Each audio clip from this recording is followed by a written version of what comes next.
This is very exciting. There's a lot of enthusiasm in the air and celebration going on. It's kind of utsav. There are over 15,000 people who are going to be here attending this event today. The world is going through so many different crises, and India is emerging as a global leader, trying to bring peace between Ukraine and Russia. Absolutely, this is very exciting. There's a lot of enthusiasm in the air and celebration going on. It's kind of utsav. There are over 15,000 people who are going to be here attending this event today, and this is a very the world is going through so many different crises, and India is emerging as a global leader, trying to bring peace between Ukraine and Russia. And the Quad meeting, which was happened yesterday in Delaware at President Biden's home, was a very useful meeting to bring the Quad countries together to counterbalance China in the Indo-Pacific region for a free and fair Indo-Pacific region for movement of all kind of vessels and troops and people. And so the India-US relationship is growing and becoming stronger under Biden and Prime Minister Modi. And in last, when Prime Minister Modi visited, there was a state dinner, and almost 5,000 Indian Americans were in the White House attending the dinner. That was such a pride moment. And during that time, the defense deals happened, and transfer of technology happened on the defense side, and so many things continues to grow.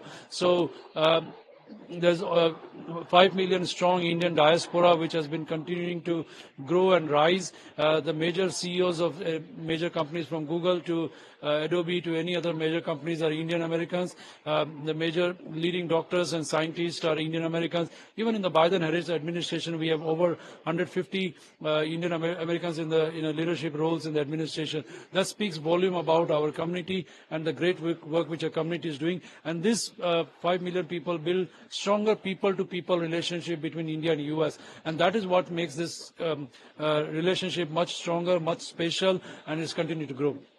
Sir, as U.S. election is nearby coming soon, so could you please highlight how this all campaign is going on? Because as you are one of the, you are taking care of Kamala Harris now. Yeah, I mean, absolutely. The election almost like, I think, 44 days left or something now, forgetting the count. And Vice President Harris is leading nationally as well as leading in the battleground states. With the last poll, she's leading in Pennsylvania, Wisconsin, Michigan, and Nevada and Arizona. But there's a lot more work to do.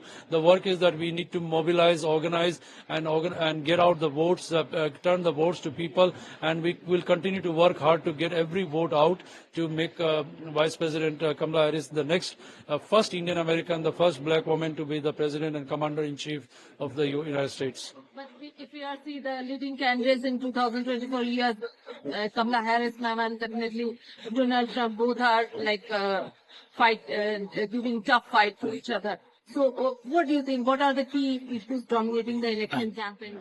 I think the major issues dominating the election campaign is economy, immigration, and definitely,